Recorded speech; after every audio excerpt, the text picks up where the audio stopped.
They all think they know how much a building costs to build, and none of them have ever done it. There is not one fixed or square metre rate, obviously, for anywhere in New Zealand. In a $10 million property, you're nearly $5 million at. You know yourself, you put a few years ago your property through, and it turned your three-car garage into a one-car garage, and it said you had no retaining. Demolition went up over 1,000%. All the insurers are terrified of Wellington because they keep saying that it's got the big amber light flashing at the moment, waiting for the red light.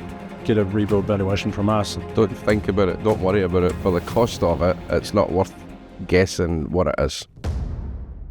I was sitting chatting to somebody the other day, and they were saying to me about rebuild costs in different areas, and they were having a bit of a heated debate with me about it. They asked me a square metre rate for their house, basically. And I went, I can't give you a square metre rate. And he's like, oh, you're a quantity surveyor, you should be able to do that. Yeah. No, that, unfortunately, we get asked that all the time. And it seems to be something that's ingrained in New Zealand. You have an average square metre rate for certain regions and so forth. But it is a little bit frustrating, but it's an ongoing education piece that we deal with. So as you know, it really depends on a lot of things in regions where it is in New Zealand. Well, do you know what I told him? I need to think. I said to him, here's our phone number, phone up and get a rebuild valuation. Don't think about it, don't worry about it. For the cost of it, it's not worth guessing what it is. Yeah. And he said, well, what is the average square metre rate anyway? Yeah. As they do, as they always do. Well, what I do is exactly the same, get a rebuild valuation from us and then work that out, work your square metre rate out off that after we go through it elementally with all the detail. Elementally. Is that a South Island thing? Yes. Did you guys get taught English down there? Yeah, I'm actually not rolling my R's as much as what I used to. Obviously, because I'm from Scotland. Yeah, that's right. We speak the Queen's or King's English now. Anyway, let's just sort of get back on topic. There is not one fixed or square metre rate, obviously, for anywhere in New Zealand. Potentially taking a house from Auckland and putting it into Invercargill, there's different costs. So that's one part of it. That's quite extreme. But, when you say that, it seems to have a little bit more impact on people. What would you say were the main drivers around different regional costs when it comes to some insurance? I'd say more build costs. That's the big problem. We've got labour differences around the country. We've got transportation of materials, and then you've got the land as well. The differences in the land, differences in the ground. Yeah, you're dealing with different councils. You could have a 3-week wait to get your plans approved in Auckland, and you could have a 10-week wait in Wellington. So just things like that. Yeah, and then different seismic designs as well. Yeah, the compliance is something that we get asked about. We can't really nail that because it's different in every different council.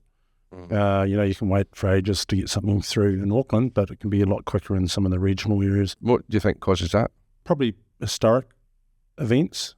Obviously Christchurch had the earthquake, and they have certain conditions around foundations. So they have TC 1, 2, 3, which is specific to Christchurch and some other areas. More towards that. Wellington, for example, it's deemed to be a big seismic risk, the next cab off the rank after Christchurch.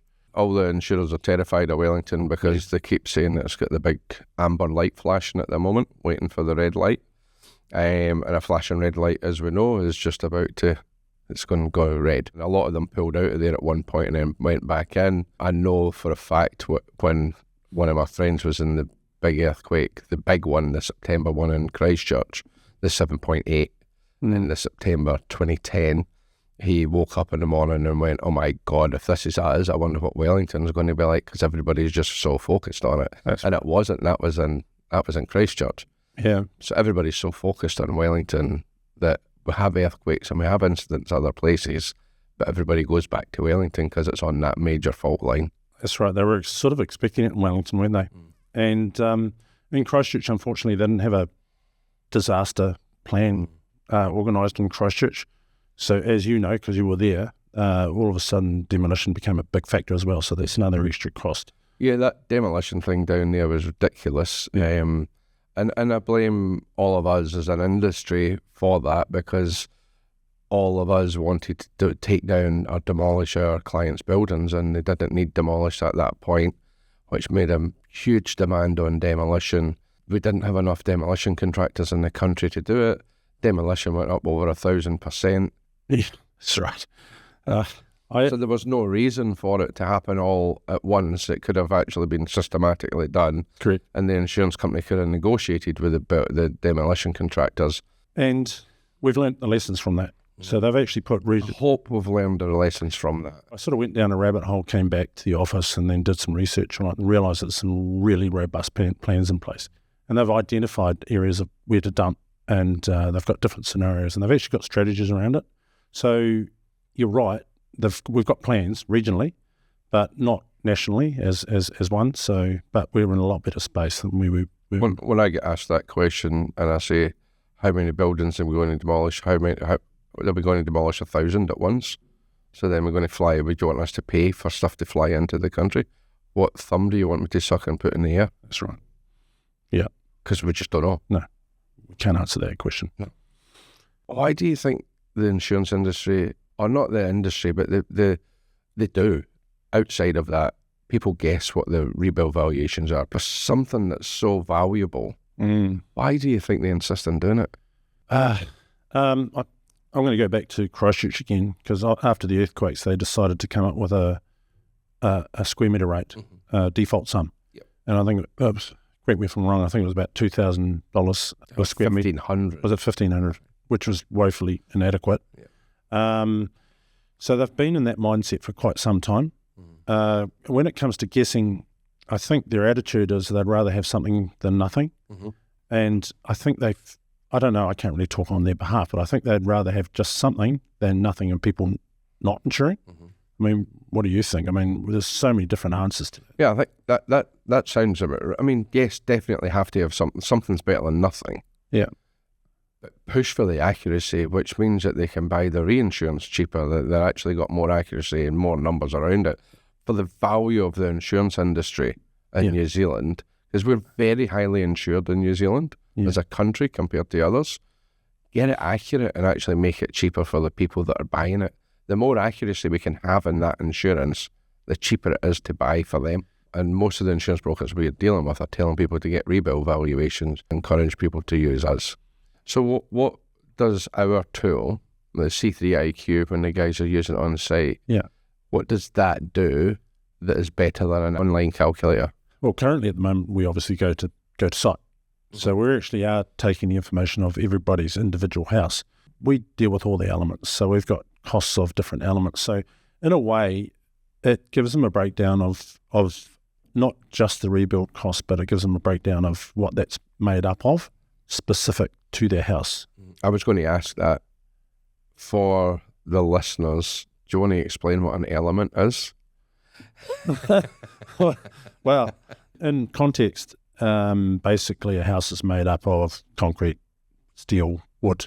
Yeah. That's really copper for wiring. And so we deal with all of that. So every question that we ask, on site, 220, potentially 220, allows us to work out how much plumbing there is, the services to the building, not just whether it's a timber house, but it might be a historic timber house. Our accuracy from a QS's point of view, if we measure a wall, we know how many studs are in that wall because we know what the standards are. Correct. We know how much plasterboard's on that wall. We know how many nails are in that wall.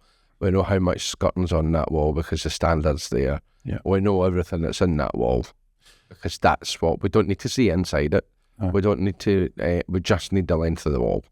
You know yourself. You put a few years ago your property through, and it turned your three-car garage into a one-car garage, and it said you had no retaining, and you had a minimal driveway, where in fact you had a steep driveway, you had lots of retaining, and you had a three-car garage. Yep. So that's not good.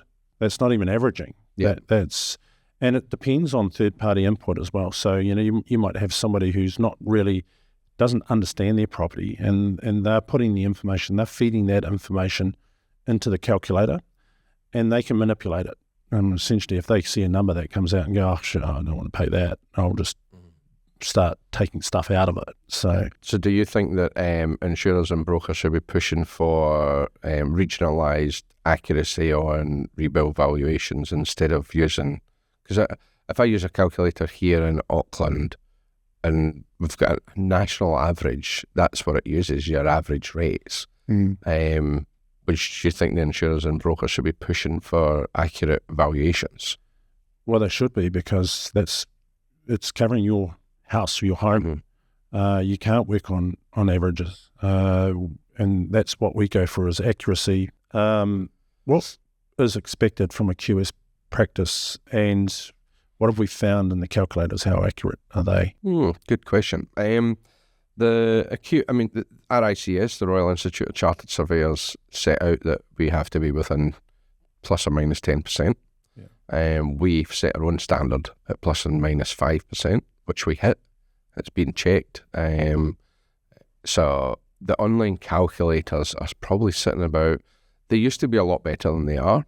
They're now sitting about 35 to 50% out, negative 35 to 50%. Yeah. So 35 to 50% out is a big number. Yeah. So, I mean, in a $10 million property, you're nearly $5 million out. Yeah. Saying that, an online calculator wouldn't do that level of property. Yeah, and you're right. The calculators have actually stopped doing that, because they used to spit out numbers for high-value homes. I think they're cut off now at 2.5 million. Yeah, and they don't even want to do that. I mean, I talked to the guys at one of the online calculators. They're good people. They're like us. They're trying to do a job. Yeah. And they don't want to do it. The insurance companies are forcing them to increase that level all the time.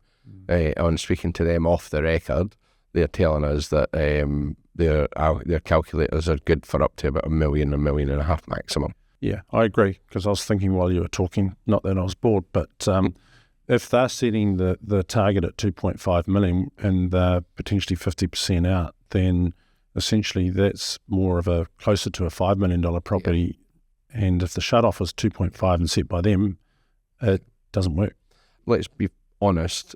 If I'm underinsured by $1 million and it hits the paper, and I'm Mr. Joe Blogs, and I'm up against one of the big insurance companies, the chances are that I'm going to win. Because the big bad insurance company is always the bad person in the room. That's what happens.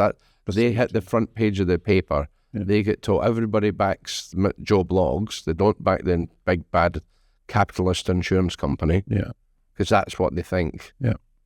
So it's really hard for them to actually push people into getting the accurate. Now that individuals have to work out their own sum insured, which happened July 2013. Yes. That's been really hard for them to take on board. Yeah. And that's a reinsurance thing that they're being told they have to do it. Yeah. Good episode today. Good chat around underinsurance and the accuracy and things like that. It's been really good. Yeah. Hopefully it helps some of the brokers or insurers or general public that are listening to this, and gives them an idea of why we do what we do. And what they can get from us. And likewise, we've said this before, that and we are getting a bit of feedback on that. If any brokers or insurers have got any specific things that they want us to talk about with regards to that, then we're more than happy to give our opinion, I guess. And if there's anything you want to need more about, want to learn more about, pick the phone up and speak to us. Yeah, 100%. We're accessible. Brett or I is available, or one of our team are available. Please pick the phone up and speak to us. Flick us an email if you want to discuss something. We're more than happy. If you want to come on the show, let us know. Awesome. Is that it? Yep, done. Thank you. Sweet. Thank you.